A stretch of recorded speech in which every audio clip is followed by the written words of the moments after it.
요양병원 3층 복도 끝, 나란히 놓인 두 개의 침대가 있습니다. 왼쪽 침대에는 78세 김영수 할아버지가 누워 계십니다. 재산이 15억입니다. 아들은 대학병원 의사, 딸은 대형 로펌 변호사입니다. 그런데 할아버지는 지금 천장만 보고 계십니다. 중풍이 와서 혼자 일어날 수가 없습니다. 간병인이 식사를 떠먹여 드립니다. 기저귀를 갈아드립니다. 창밖에는 햇살이 좋습니다. 그런데 할아버지의 눈은 창밖을 보지 않습니다. 그냥 천장을 봅니다. 아무것도 없는 하얀 천장을. 할아버지 눈에서 눈물이 흐릅니다. 소리가 없습니다. 그냥 흐릅니다. 닦지도 않습니다. 닦을 힘도 없는 것인지, 닦을 마음도 없는 것인지. 오른쪽 침대, 정확히는 창가 의자에는 76세 박순자 할머니가 앉아 계십니다. 재산은 5천만 원, 작은 전셋집에서 평생 사셨습니다. 자식들은 평범한 회사원입니다. 그런데 할머니는 지금 책을 읽고 계십니다. 가끔 웃으십니다. 책 내용이 재미있나 봅니다. 햇살이 할머니 손등 위로 내려앉습니다. 할머니는 그 햇살도 모르고 책에 빠져 있습니다. 간호사가 지나가다 멈춥니다. 할머니 오늘도 팔자 좋으시네요. 할머니가 책에서 눈을 들어 올립니다. 빙긋 웃습니다. 그럼 오늘 날씨 좋잖아. 두 분의 거리는 3m입니다. 침대 두 개 사이의 거리. 그런데 두 분이 사는 세상은 천국과 지옥만큼 멉니다. 무엇이 두 사람을 이렇게 다른 세상에 살게 했을까요? 돈이 많은 사람이 왜 눈물을 흘리고 돈이 없는 사람이 왜 웃고 있을까요? 오늘 그 이유를 말씀드립니다. 그리고 그 이유 안에 여러분의 이야기도 있습니다. 천천히 함께 들어가 보겠습니다. 2025년 보건복지부 노인실태조사에 따르면 65세 이상 노인 중 스스로 삶에 만족한다고 응답한 비율은 34.3%에 불과했습니다. 10명 중 3명 남짓입니다. 나머지 7명은 만족스럽지 않다는 뜻입니다. 그런데 그 만족과 불만족을 가르는 것이 재산이나 자식의 성공이 아니었습니다. 연구자들이 발견한 것은 훨씬 더 단순하고 더 근본적인 것들이었습니다. 오늘 그 5가지를 하나씩 말씀드리겠습니다. 거창하지 않습니다. 그러나 이 5가지를 가진 사람과 갖지 못한 사람의 노년은 요양병원, 두 침대처럼 전혀 다른 세상이 됩니다. 첫 번째 비밀, 내 몸이 내 말을 잘 듣습니다. 2025년 통계청이 발표한 고령자 통계에 따르면 75세 이상 노인의 38%가 일상생활 중 최소 한 가지를 타인의 도움으로 해결합니다. 혼자 밥 먹기, 혼자 화장실 가기, 혼자 옷 입기 중 하나를 남의 손을 빌려야 한다는 것입니다. 10명 중 4명이 그렇습니다. 조병수 할아버지 이야기부터 들려드리겠습니다. 할아버지는 젊었을 때 건설회사를 운영하셨습니다. 직원이 50명이나 됐습니다. 재산도 쌓으셨습니다. 서울에 아파트 3채, 지방에 땅도 있었습니다. 통장 잔고만 10억이 넘었습니다. 주변 사람들이 부러워했습니다. 조 사장님은 팔자가 좋으시다고. 그런데 74세에 중풍이 왔습니다. 어느 날 아침 일어나려는데 왼쪽 몸이 안 움직였습니다. 침대에서 일어나려다 넘어졌습니다. 뇌졸중이었습니다. 3개월 입원했습니다. 재활 치료를 받았습니다. 그런데 왼팔을 영영 못 쓰게 됐습니다. 왼다리도 불편해서 혼자 걷기 힘들었습니다. 요양병원으로 옮겼습니다. 한 달 병원비가 400만 원 나왔습니다. 돈은 있었습니다. 그런데 문제는 돈이 아니었습니다. 어느 날 오후 간병인이 할아버지 기저귀를 갈아드렸습니다. 할아버지는 천장만 봤습니다. 50명 직원을 거느리던 사장님이 기저귀를 차고 있었습니다. 간병인이 나갔습니다. 할아버지 눈에서 눈물이 흘렀습니다. 아들이 면회를 왔습니다. 아버지 괜찮으세요? 할아버지가 힘겹게 대답했습니다. 돈이 소용없더라. 화장실도 혼자 못 가는데 아들이 할 말을 잃었습니다. 할아버지는 그날 밤 잠을 못 주무셨습니다. 내 팔자가 뭐였나? 평생 돈 벌었는데 지금 이게 무슨 소용이야? 10억이 있어도 화장실을 혼자 못 가면 팔자가 좋은 것이 아니었습니다. 쇼펜하우어는 이런 말을 남겼습니다. 건강한 거지는 병든 왕보다 행복하다. 이 말이 조병수 할아버지의 요양병원 방 안에서 가장 정확하게 살아 있었습니다. 제가 아는 분 중에 82세 윤정순 할머니가 계십니다. 할머니는 재산이 별로 없습니다. 작은 전셋집에서 혼자 사십니다. 국민연금이 월 60만 원 나옵니다. 그게 전부입니다. 그런데 할머니를 아는 사람들은 다 말합니다. 윤 할머니 팔자 좋으시네. 할머니는 매일 아침 6시에 일어납니다. 세수하고 옷을 갈아입으십니다. 지팡이를 짚고 현관문을 여십니다. 밖으로 나갑니다. 동네 한 바퀴를 도십니다. 30분 걸립니다. 젊은 사람들이 쌩쌩 지나갑니다. 할머니는 천천히 걸으십니다. 무릎이 가끔 아픕니다. 허리도 뻣뻣합니다. 그래도 멈추지 않으십니다. 집에 돌아와 아침을 준비합니다. 밥을 하고 국을 끓입니다. 혼자 차린 밥상에 앉습니다. 숟가락을 드십니다. 오늘도 맛있네. 식사를 마치고 설거지합니다. 청소기를 돌립니다. 빨래를 합니다. 모든 걸 혼자 하십니다. 어느 날 제가 할머니를 만났습니다. 할머니 사람들이 팔자 좋으시다고 하던데요. 할머니가 웃으셨습니다. 팔자? 나 가진 거 없는데. 그런데 있잖아. 내 몸이 내 말을 들으니까 복 받은 거지. 요새 내 또래들 보면 다들 병원 침대에 누워 있거나 휠체어 타고 다니는데 나는 비록 느려도 내 발로 걸잖아. 혼자 밥 먹고 혼자 화장실 가고 그게 얼마나 큰 복인지 몰라. 할머니 눈가가 촉촉했습니다. 건강 비결이 뭐냐고 물었습니다. 비결? 없어. 그냥 매일 조금씩 움직이는 거야. 쉬고 싶어도 일어나. 귀찮아도 걸어. 안 그러면 몸이 굳어. 몸이 굳으면 팔자고 뭐고 없어. 할머니는 통장에 6천만 원밖에 없습니다. 조병수 할아버지는 10억이 넘습니다. 그런데 사람들은 할머니 팔자를 부러워합니다. 할머니는 혼자 화장실 갈 수 있기 때문입니다. 혼자 밥 먹을 수 있기 때문입니다. 혼자 걸을 수 있기 때문입니다. 팔자 좋은 노년과 그렇지 않은 노년을 가르는 가장 큰 차이는 돈이 아니었습니다. 내 몸을 내가 다스릴 수 있느냐 없느냐였습니다. 거창한 운동이 필요하지 않습니다. 하루 20분 걷는 것, 계단을 오르는 것, 무릎이 아프면 천천히, 허리가 뻣뻣하면 쉬엄쉬엄. 그래도 움직이는 것. 그것이 쌓이면 내 몸이 내 말을 듣는 시간이 길어집니다. 내 발로 화장실 가는 것. 그것이 노년 팔자의 첫 번째입니다. 두 번째 비밀, 혼자서도 심심하지 않습니다. 2025년 노인 실태 조사에 따르면 65세 이상 노인 중 우울 증상을 보이는 비율은 13.5%였습니다. 그런데 규칙적인 취미 활동을 하는 노인은 그렇지 않은 노인보다 우울 증상 발생률이 훨씬 낮았습니다. 취미 하나가 그렇게 큰 차이를 만드는 것입니다. 71세 이순옥 할머니 이야기를 들려드리겠습니다. 할머니는 5년 전에 남편을 잃었습니다. 49년을 같이 사셨습니다. 그런데 어느 날 갑자기 심장마비로 돌아가셨습니다. 장례를 치렀습니다. 집에 돌아왔습니다. 텅 비어 있었습니다. 할머니는 거실 소파에 앉았습니다. TV를 켰습니다. 드라마가 나왔습니다. 사람들이 웃고 있었습니다. 할머니는 리모컨을 들고 채널을 돌렸습니다. 뉴스, 예능, 드라마 계속 돌렸습니다. 그런데 아무것도 안 보였습니다. 결국 TV를 껐습니다.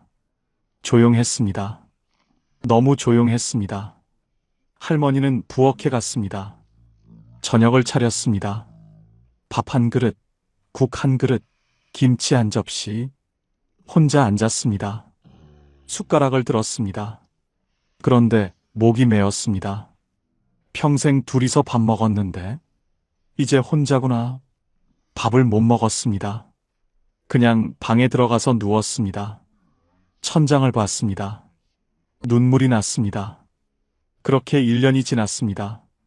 매일 같은 일상이었습니다. 아침에 일어나고 TV 보고 밥 먹고 낮잠 자고 TV 보고 잠들고 자식들한테 전화했습니다. 애들아, 엄마 심심해. 처음엔 자식들이 전화를 받았습니다.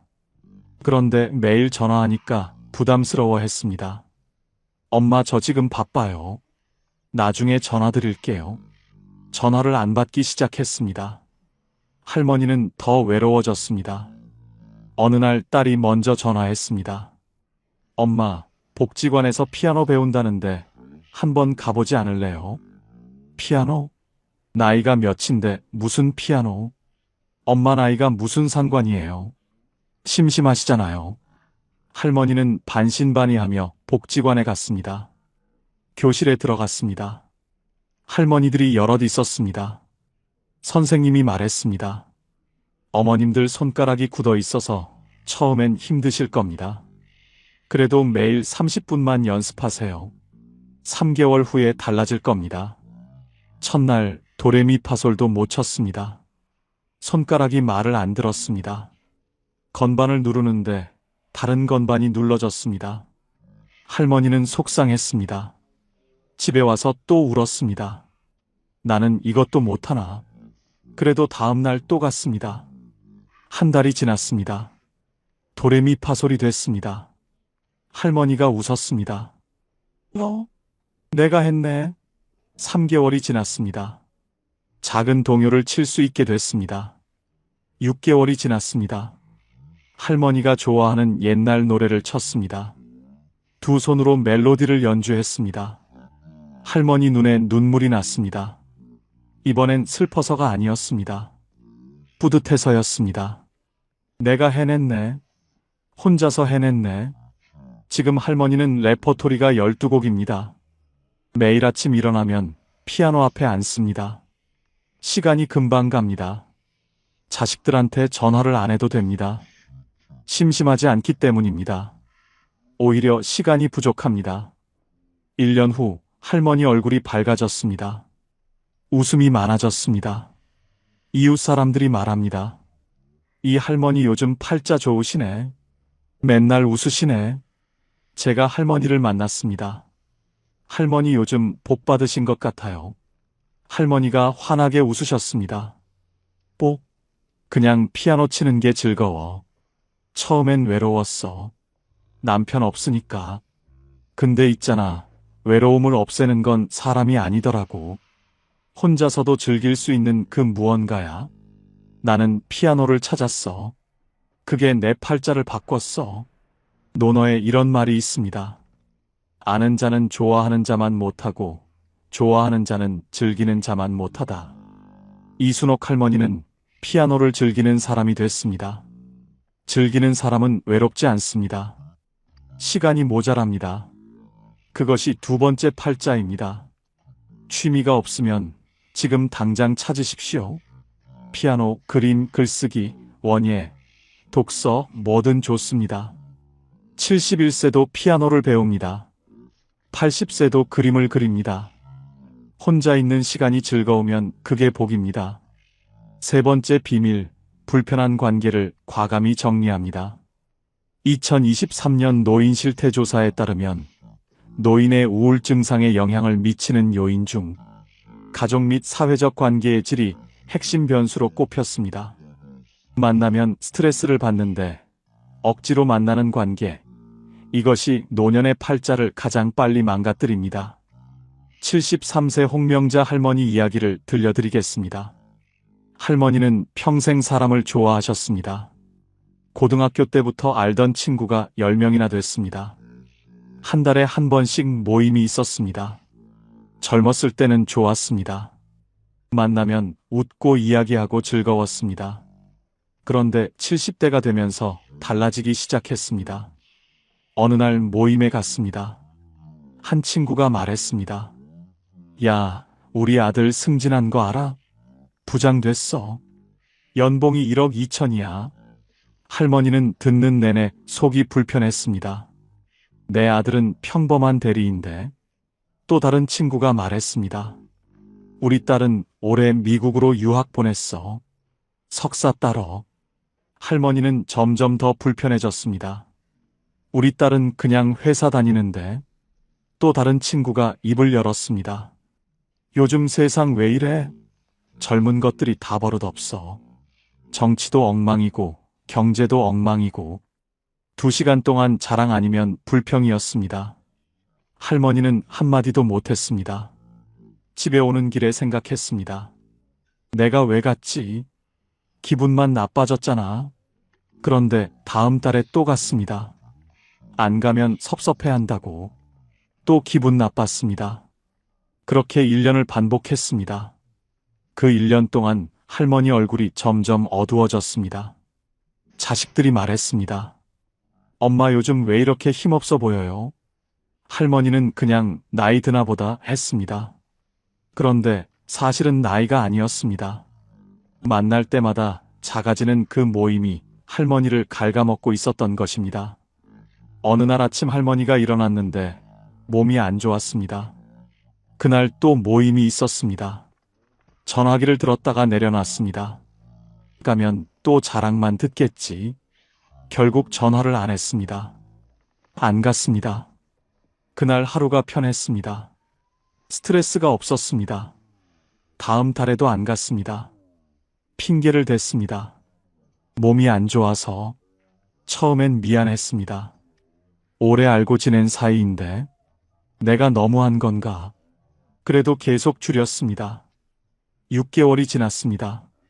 할머니 얼굴이 밝아졌습니다. 친구 중에 진짜 편한 친구가 있었습니다. 이미숙 할머니였습니다. 이 할머니는 자랑도 안 하고 불평도 안 했습니다. 만나면 그냥 편하게 이야기했습니다. 홍명자 할머니는 이미숙 할머니하고만 만났습니다. 한 달에 한 번 카페에서 차를 마시고 산책을 하고 이야기를 했습니다. 헤어질 때 기분이 좋았습니다. 다음에 또 보자. 그래, 다음에 또 봐. 그 짧은 인사가 한 달을 버티게 했습니다. 어느 저녁 홍명자 할머니가 혼자 앉아서 생각했습니다. 10명이던 친구가 지금 1명이 됐네. 그런데 이상하게 지금이 더 따뜻하다. 외롭지가 않아. 왜 그럴까? 오랫동안 생각했습니다. 그리고 알았습니다. 많은 사람 속에 있었는데 혼자였고 지금은 적은 사람 곁에 있는데 함께입니다. 이웃 사람들이 말합니다. 홍 할머니 요즘 보니까 팔자 좋으시네. 맨날 웃으시더라. 제가 물었습니다. 할머니 친구 줄어서 외롭지 않으세요? 할머니가 웃으셨습니다. 전혀. 오히려 지금이 복이야. 나이 들면 사람이 많을수록 좋은 게 아니더라. 만나고 나서 기분 좋은 사람 1명이 만나고 나서 기분 나쁜 사람 10명보다 나아. 그게 진짜 팔자야. 다산 정약용 선생은 유배 생활 18년 동안 제자들에게 편지를 쓰면서 이런 말을 남겼습니다. 진정한 벗 1명을 얻는 것이 평생의 재산이다. 정약용 선생이 강진의 외딴 유배지에서도 무너지지 않을 수 있었던 것은 바로 그 1명 때문이었습니다. 홍명자 할머니의 이미숙 할머니가 그 1명이었습니다. 지금 주변을 돌아보십시오. 만나면 기분 나쁜 사람이 있습니까? 조용히 연락을 줄이십시오. 싸우지 않아도 됩니다. 절교 선언하지 않아도 됩니다. 먼저 전화 안 하고 모임 안 가고 자연스럽게 멀어지면 됩니다.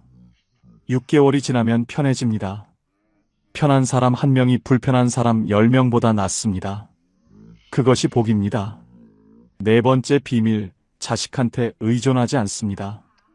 2025년 통계청 고령자 통계에 따르면 65세 이상 고령자 중 스마트폰을 보유한 비율이 꾸준히 증가하고 있으며 디지털 기기를 활용하는 노인일수록 사회적 고립감이 낮고 자녀와의 관계 만족도가 높은 것으로 나타났습니다. 자식한테 의존하지 않을수록 관계가 좋아진다는 역설. 오늘 그 이야기를 드립니다. 72세 장옥자 할머니 이야기부터 들려드리겠습니다. 어느 날 할머니한테 은행 업무를 볼 일이 생겼습니다. 통장 정리를 해야 했습니다. 인터넷 뱅킹을 못하셔서 은행에 직접 가야 했습니다. 할머니는 딸한테 전화하려고 전화기를 들었습니다. 그런데 손이 멈췄습니다. 애가 요즘 바쁜데 전화기를 내려놨습니다. 5분 있다가 다시 들었습니다. 그래도 은행은 가야 하는데 또 내려놨습니다. 지난주에도 병원 같이 가달라고 했는데 또 부탁하면 귀찮아하지 않을까? 10분 동안 전화기를 들었다 내려놨다를 반복했습니다. 마음이 무거웠습니다. 결국 전화했습니다. 애야, 미안한데 엄마 은행 좀 같이 가줄 수 있어? 딸이 대답했습니다. 네 엄마, 내일 갈게요. 딸은 흔쾌히 대답했습니다. 그런데 할머니는 전화를 끊고 나서 한숨을 쉬었습니다. 애도 바쁜데 내가 자꾸 이런 거 부탁하면 짐이 되는 거 아닐까? 그날 밤 잠을 잘 못 주무셨습니다. 내 일을 내가 못하니까 자식한테 짐이 되는구나. 그 생각이 할머니를 작게 만들었습니다. 같은 동네에 74세 박순희 할머니가 사십니다. 할머니는 3년 전에 결심을 하셨습니다. 스마트폰을 배워야겠다. 복지관에 스마트폰 교실이 있었습니다. 등록했습니다. 첫날 갔습니다. 선생님이 말했습니다. 어머님들, 처음엔 어려우실 겁니다. 그런데 포기하지 마세요. 천천히 하시면 됩니다. 수업이 시작됐습니다. 여기 이 아이콘을 누르세요.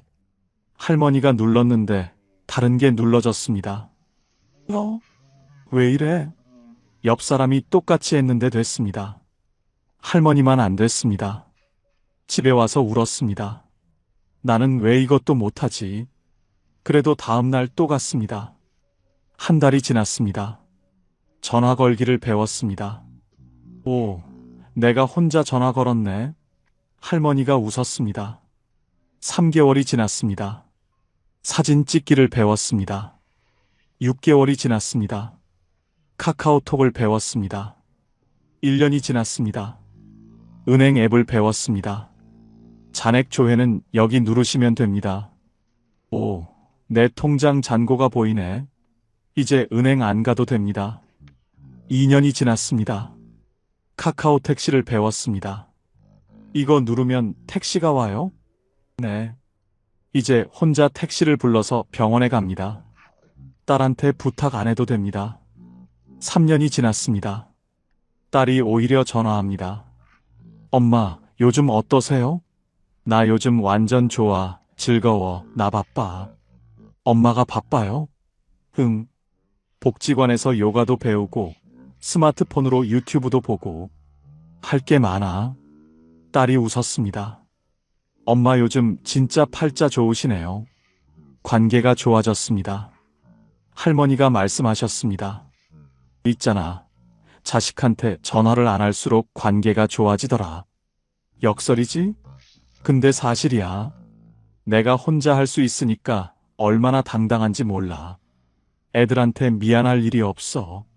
그러니까 전화하면 더 반갑고 만나면 더 즐거워.